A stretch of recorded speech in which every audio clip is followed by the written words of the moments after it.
Okay. Is it recording? I think it is. This bucket just needs to be in front of me. Yes, you're recording. Very good. All right, so as you guys know, I have a class that I took on suicide prevention.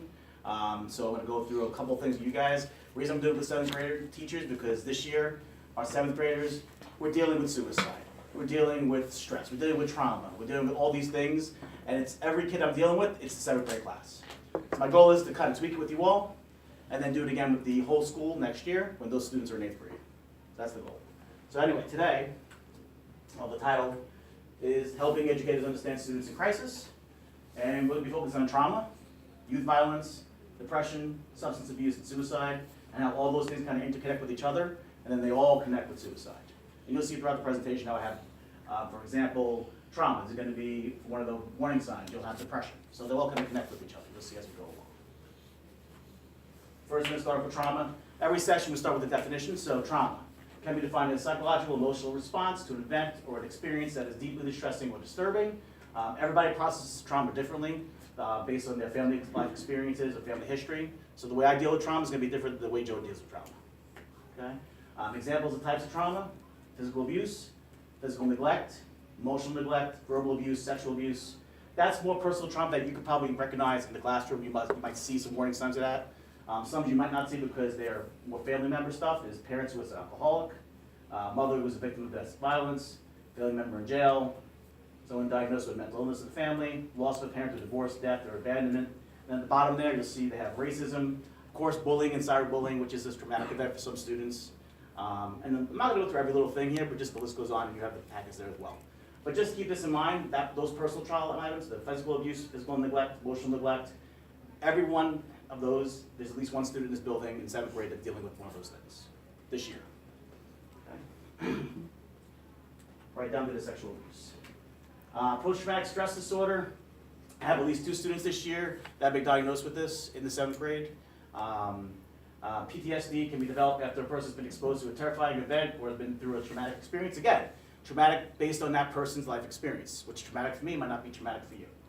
Those who suffer from PTSD have persistent frightening thoughts and memories of the ordeal. Some describe these as flashbacks. To be diagnosed with PTSD, symptoms must last more than 1 month while also interfering with relationships, school, or your job. And again, like I said, I've had 2 students that have been actually diagnosed with this. Some facts about trauma.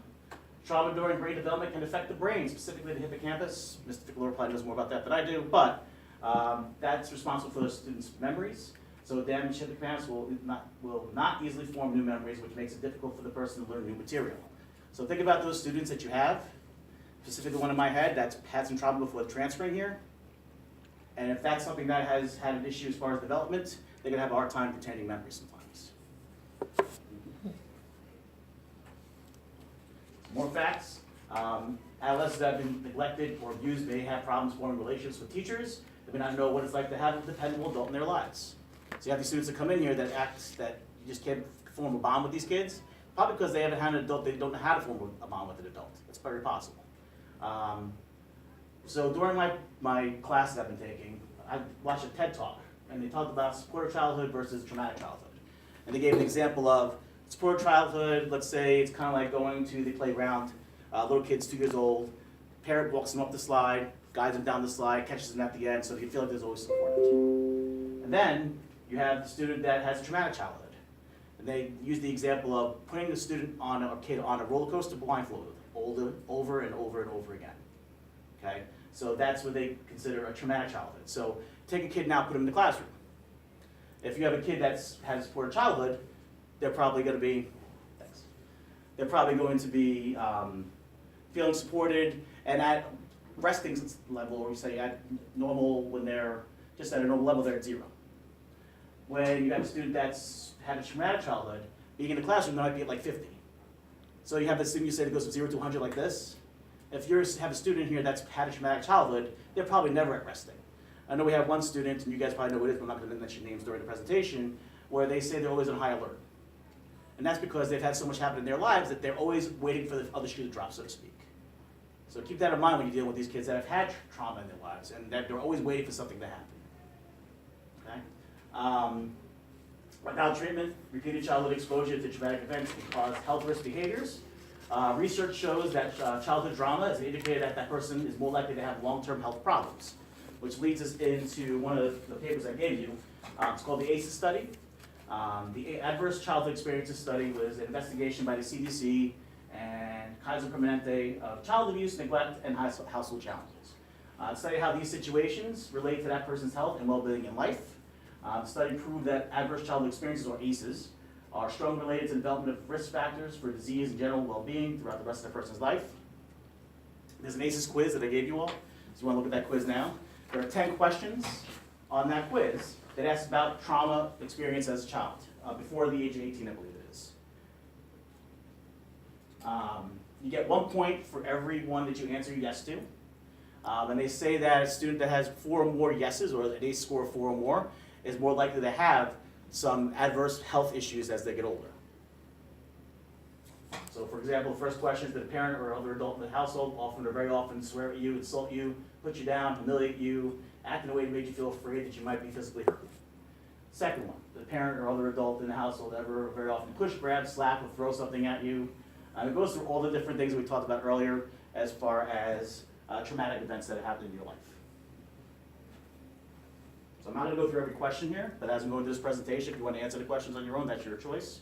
I know for me, I'm an ACEs number 2, because I have 2 parents that were divorced, and then I did have a household member go to prison at one point in my life, so that's still less than 4. Next section on here, so again, I'll let you guys do that on your own, but I'm not going to go through every question, because I don't want to waste all your time, because that'll take at least 20 minutes just doing that.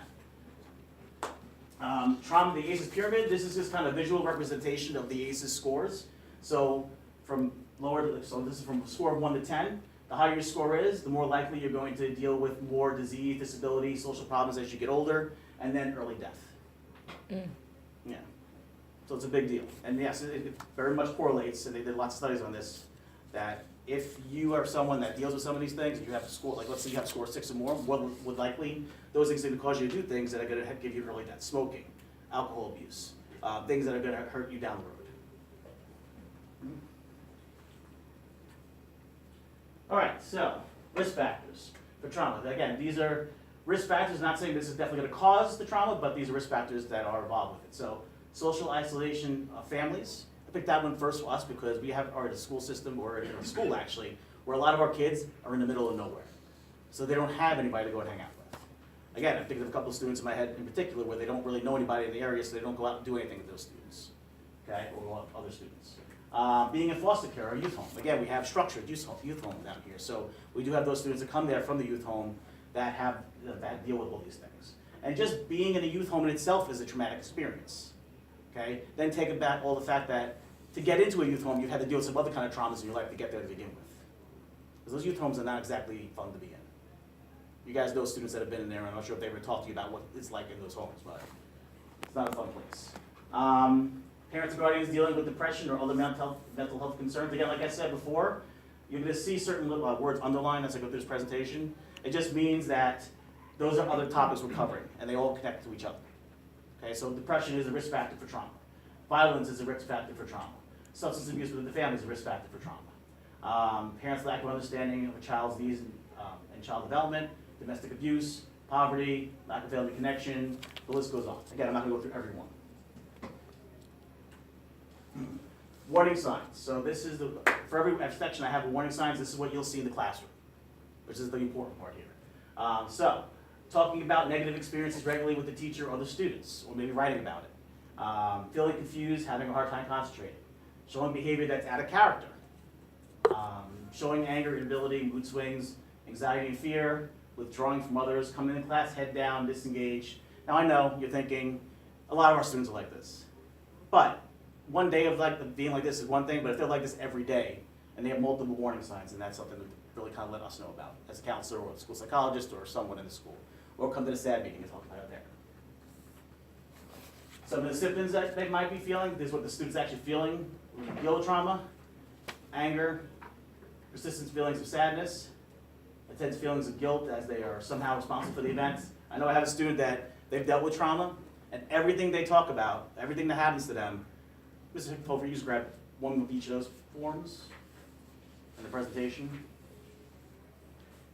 And have a seat. Sorry, That's okay. And nice colors, by the way. I was feeling purple.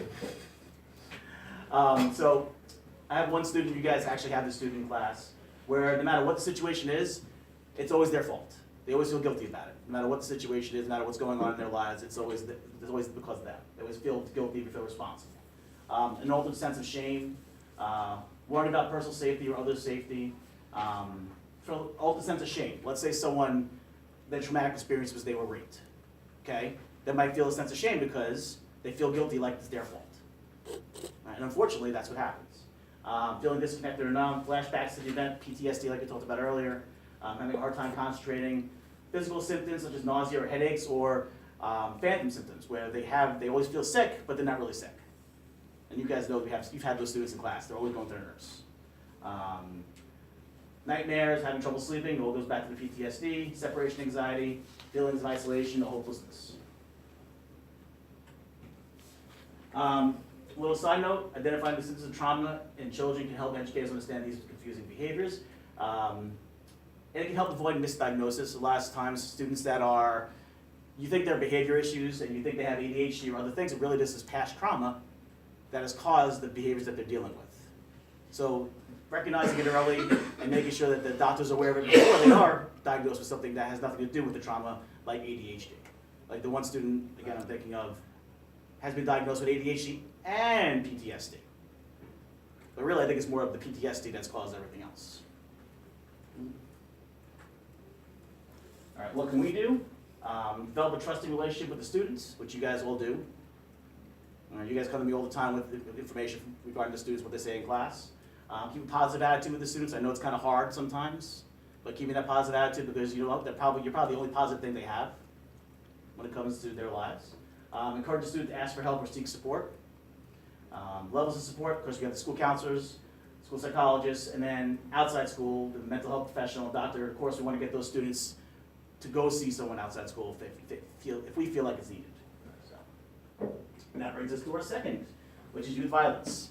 Now, we don't have that much of an issue with youth violence in this school, but we're not just talking about students that are fighting each other in the hallways. We're talking about students that are talking about coming and doing something to somebody else. We're talking about students that are dealing with stuff outside the building. And maybe instead of being the victim, the perpetrator, they're the victim. So the definition can be defined as an adverse childhood experience for ages 10 to 24 years old. The youth can be the victim, the perpetrator, or both. Okay? Youth violence can include verbal abuse, face-to-face bullying, cyberbullying, physical abuse, and then sexual violence, harassment, assault, rape. Violence can be included in some serious criminal acts such as assault, rape, robbery, homicide, suicide. Suicide is youth violence, it's just violence upon oneself, but it's still considered youth violence. All right. Some facts: nearly 1 in 5 high school students reported being bullied on school property in the last year. About 1 in 7 were cyberbullied. Youth violence results in more than 475 non-fatal injuries each year. More than 1 in 3 women and nearly 1 in 4 men have experienced sexual violence involving physical contact at some point in their lives. 1 in 5 women, and this is interesting, because 1 in 5 women, but 1 in 38 men have experienced completed or attempted rape in their lifetimes. Homicide is the 3rd leading cause of death for young people ages 10 to 24. I have a graph later on that shows all the different kinds of causes of death and what they all are. Each day, about 14 adolescents are victims of homicide, and about 1,300 are treated in emergency rooms for non-fatal assault-related injuries. Again, we don't deal with that kind of stuff as much down here, but we do deal with students that are maybe getting beat up at home or having some sort of violence happening to them outside the building, or sexual violence. April was Sexual Assault Awareness Month. Didn't know that until I started doing this. So, is today the last day of April? Or is that tomorrow? No, so last day of Sexual Assault Awareness Month. Just so you know, I did not know that. All right, risk factors for youth violence. Again, these are risk factors that are not direct causes of youth violence or contributing factors, but they are risk factors. Having past trauma, child abuse, substance abuse. Mr. Holford, you didn't see this earlier, but the different sections I'm doing in this presentation, they're going to be kind of highlighted as, like, for example, for risk factors. Trauma is one of the things we're talking about. Substance abuse, so they all kind of connect to each other. All right. History of cruelty to animals, experiencing emotional and academic problems, attention deficits, hyperactivity, learning disorders, history of early aggressive behavior, low IQ, or deficits of social cognitive processing abilities, poor performance in school, have a history of progressive behavior or exposure to violence at home or in the community, which leads us to family risk factors. So you have history of family violence, history of weapon possession or use within the family, abuse of alcohol or drugs by family members, absence of clear expectations or standards for behavior at home, which then funnels into the school, not enough or too much discipline, either one, family conflict, history of abuse by a family member, low or no parental involvement. Unfortunately, we have those situations that we've dealt with before. Low or no emotional attachment to parents or caregivers. Generally, poor family functioning. And then you also have community risk factors for youth violence. Extreme economic hardship. Again, well, that's not true. Here in this school system, or at least in our school, we have those students that are doing really well, and then we have those students that are doing really poorly, as far as economic concern. So, low neighborhood attachment or community disorganization, few organized activities for communities for youths. When I think of that one, I think of Cobb Island, because I know a lot of stuff happens in Cobb Island. I'm not sure how much stuff actually is organized or how many kind of youth type things they have in Cobb Island, but I know a lot of our kids, they just walk around the island and get in trouble. Mhm. I've never seen Okay, well, a lot of the times we hear about things that happen on the island. Are you in Cobb Island? it. Yeah. Okay. I live That's right why by I don't look that way. I was gonna say, I live right by the playground, and Okay. honestly, one of the reasons we moved down there is everybody was so pleasant and outside and biking and walking dogs. Now, let me ask you a question. Do they have any organized events for kids there? There's youth sports, multiple nights a week. Okay, so they do have some And, things. They do for holidays, the fire department and the Cobb Island Association does Mhm. various things, so Okay. throughout the year, I mean, I wouldn't say every day there's something going on, but Mhm. yeah, I mean, there's occasionally stuff. Okay, I was hoping someone would be here so I could ask those questions. I wasn't sure. Mm-hmm. But at the same time, I know over the past 12 years, typically, we hear about students go walking around the island and get themselves in trouble because they just don't have anything else to do. So, I think that's typical for any beachy kind of community. We are removed from the city, you know, I Mhm. mean, like, you have to go 12 miles down 257 to get to the island, it's a small community. Right. So if you're a teenager and all your friends are living up in town, yeah, I mean, that's possible to disconnect to be there. Okay. Okay. Sorry, off track there for a second.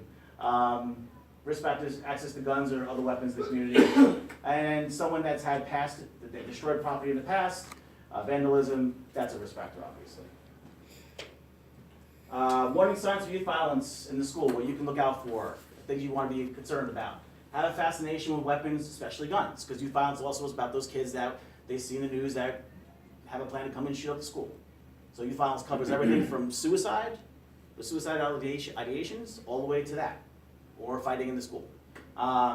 Show trouble controlling feelings of like anger, withdraw from friends and usual activities, show signs of substance abuse, we'll talk about that later. Have an increased loss of temper, exhibits hypersexual behavior, okay? Repeated acts of physical fighting, show increased risk-taking behaviors, decline in school performance, and there's a lot of stuff, I apologize. Have a severe episode of major mental illness like depression, plan how to commit acts of violence, announce threats or plans for hurting others. They join a gang or have some strong desire to be in a gang, and we don't have really gangs around here. Obtain or carry a weapon, have a history of previous suicide attempts. Again, that's more violence on oneself. Okay? And then the symptoms, things that they're feeling anger, they're feeling depression, they're feeling loss, they're dealing with some sort of trauma, confusion, impulsive, heartbreak. Students, when they feel like they get broken up with, they feel like their life is over, and as a result, they do something drastic. Desperation, peer pressure, sadness, hopelessness, helplessness. All right, support as a staff member. Communication with family and support staff is key. During SAD meetings, SST meetings, talking to the parents themselves, letting the counselors know, keeping that communication open is the key thing to kind of help support these students. Giving the students opportunities to reflect on behavior. I know that we have ISR here, and we're supposed to have that reflection sheet that they do when they do something wrong. I'm not sure how effective it is, but on paper, it should work. I'm not sure if it's actually being done the way it's supposed to be done, but you guys know better than I do. Are they actually following through with I that? have no idea. We don't Okay. get to see that. Okay. Social development programs that help young people manage their anger and resolve conflict. Again, that's more in the community. Anti-bullying prevention programs. Programs that support parents and teach positive parenting skills, because a lot of this comes from at home. and having the parents be able to kind of understand or learn the skills to help support their kids. Connecting youth with positive community programs. That's why I was kind of asking about what they do in Cobb Island. Yeah, I mean, compared to maybe right around the corner where they have the country club, you know, That's there's true. more opportunities. Mhm. You know, I suppose by comparison, the island maybe has the less opportunity Mhm. than if you, again, lived up in the city where you had the mall and movie theater and loads of places to go and hang out. But, again, it's a much smaller community, with a much smaller adolescent population. So I think more than anything is probably not lack of opportunity, it's lack of other individuals to hang out with. I mean, any of us who grew up in the country like myself, I feel like I'm in a bit of a suburban area now, but it's still very close why this area is standing. Now we're gonna move on to depression. So I gotta start with every section with the definition. Depression is also known as major depressive disorder or clinical depression. It's a common but serious mood disorder. It causes severe symptoms that affect how you feel, how you think, how you handle daily activities, such as sleeping, eating, working. To be diagnosed with depression, the symptoms must be present for at least 2 weeks. Okay? Facts, depression affects about 20% of young people. Because normal behaviors vary from one childhood stage to another, it may be hard to tell whether a child is just going through a temporary phase or suffering from actual depression, especially in middle school. Let's face it, these kids have emotional ups and downs like every other day. So you never know, is it depression? Is it just a phase? And if it's just one warning sign, that's one thing. But if they have multiple warning signs, that's when the red flag comes up. And that's why we need to talk about it as a group. That's why we have our STAT meetings every Friday. Well, almost every Friday. Depression in adolescence does not have one single cause, like I said. It has several psychological, biological, and identifiable risk factors. Early identification is key in finding supports for students who have developed depression. So getting those supports in place early, when it's first kind of caught, will give them a kind of a step up as far as getting that support they need so they can actually lead regular, useful lives. If you don't get the support, things go down real quickly. Treatment for students with depression can have a significantly positive effect on how well the student functions with peers, family, and school. In the United States, depression is the leading cause of disability for people over 5 years old. I did not know that. So that's the top one. Risk factors. Again, these are not causes, but risk factors. History of depression in the family, which means it is genetic. So if someone in your family, mom has it, dad has it, it could be very possible that you might get it too. Major life changes, previous or current trauma or stress like physical, sexual, emotional abuse, certain physical illnesses or medications. So certain like ADHD medications, one of the side effects might be depression. So you gotta be careful if you're giving your kids or students that are taking these medications. That's why we email your teachers to let you know, hey, this student just started this medication. If you see any red flags, let us know because it might cause them to go into a different place. Bullying or cyberbullying is a big thing. It could be the victim or the perpetrator. Because if you're the perpetrator, there's things going on that might be the reason you are bullying somebody. Divorce, separation of parents, loss of a loved one, having a learning disability or a physical disability, personal history of depression. Like I said before, certain medications could make one more susceptible to developing depression, like ADHD medications. And then identifying as LGBTQ. Sorry. That's okay. I'm just You've been like sick for like 2 weeks, 3 weeks. allergies and then a sinus infection. All right. Identifying as Oh, I shouldn't say that in LGBTQ+. here. Oh, It's okay. That's okay. sorry. That's okay. We're all adults here. It's all good. Yeah, but she's recording. I know because it's Oh. my class. It's all good. Identifying as LGBTQ+. Those that we're not saying that being gay or lesbian causes depression, but they're dealing with a lot of stuff in their lives as a result of their identification that may confront many different circumstances. They may confront prejudice, things like that, and that might cause the depression. Okay. Warning signs, things to look out for in school regarding depression. Performing poorly in school, substance abuse, showing signs of suicidal thoughts or actions. We'll cover that later on because suicide is one of the last parts of this. Withdrawing from friends and activities, becoming an attendance concern, not showing up to school, showing lack of enthusiasm, energy, motivation, showing increased feelings of anger or rage, feeling restless, having trouble sitting still. And these are all very similar to other warning signs. And think about all these warning signs you're going to see is they all mesh together. overeating or the opposite, resulting in sudden weight loss, complaining about phantom aches and pains. Again, those students that go to the nurse and they have nothing wrong with them, but they always have something, they feel like they have a headache, they have a stomach ache, whatever it is. Lacking concentration, start becoming forgetful, overreacting to criticism, challenging authority. These are all warning signs. So when you see these things, one warning sign by itself may not be a big thing.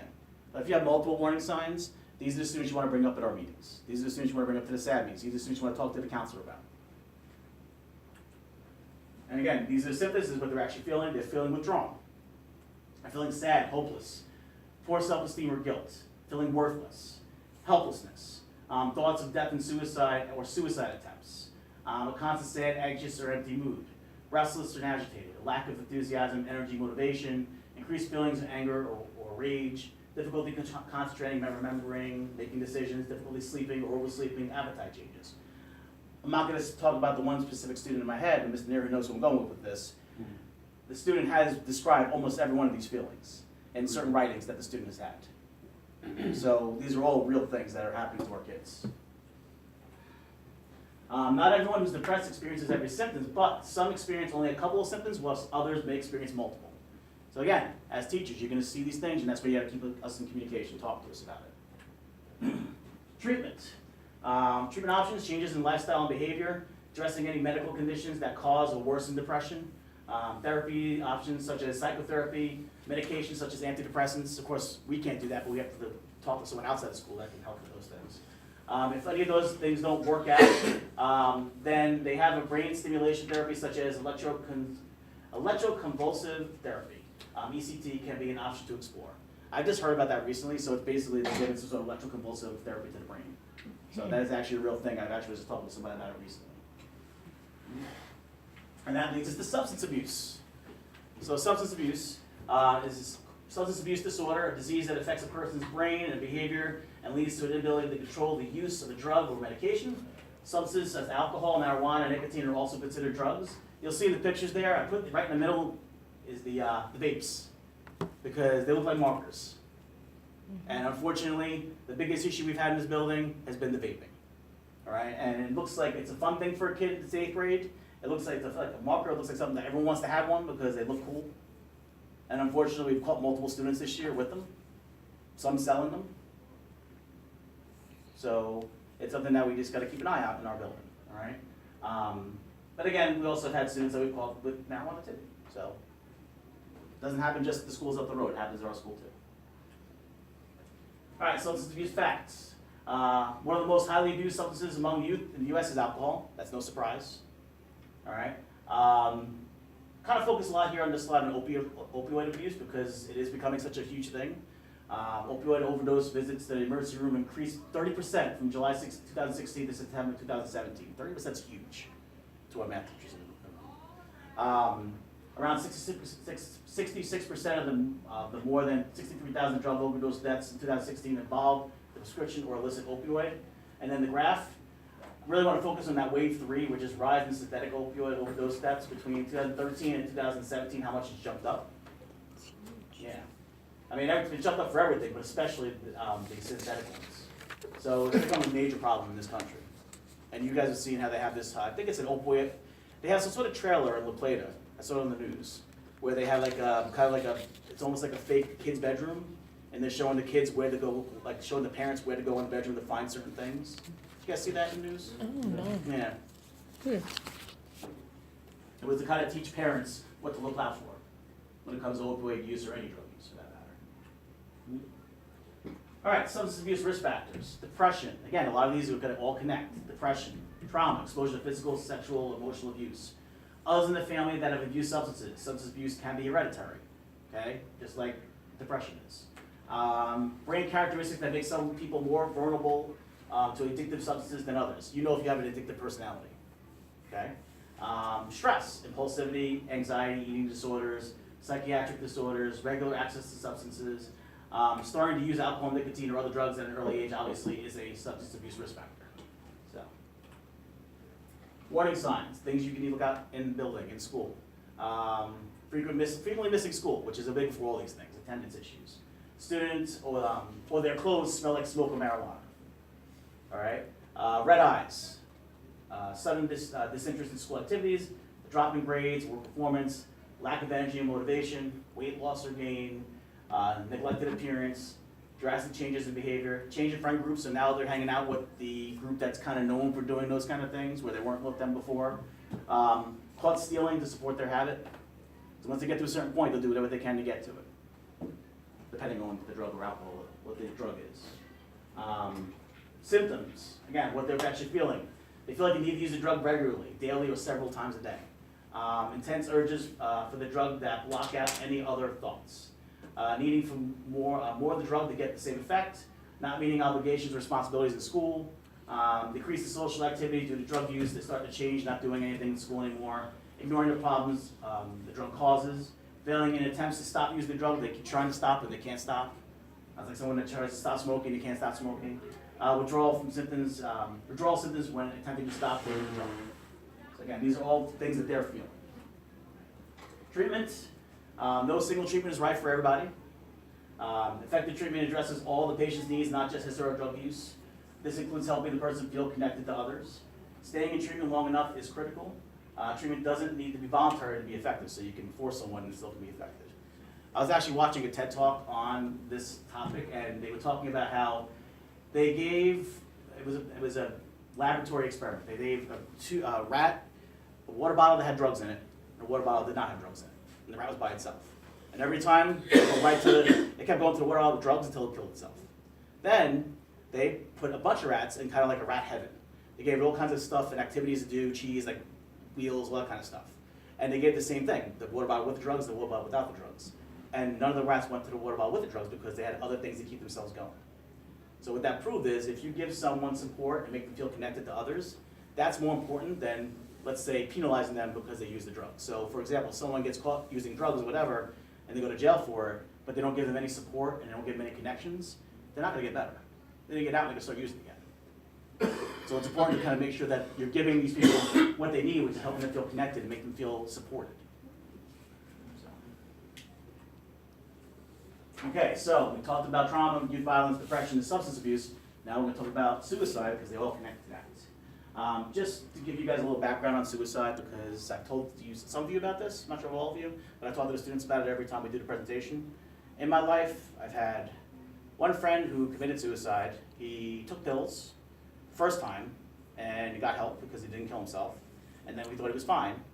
And then later on in life, after a weekend of going to the shore with him, he seemed really great, because normally he was kind of down and kind of bummed, but he seemed really happy. Okay, great, he's in a great mood. And then 2 days later, he shot himself. The reason he was so happy is because he knew he was going to do it, and he was saying goodbye to all his friends. So that's one of the warning signs we're going to talk about, when they're really down and all of a sudden they're very elated.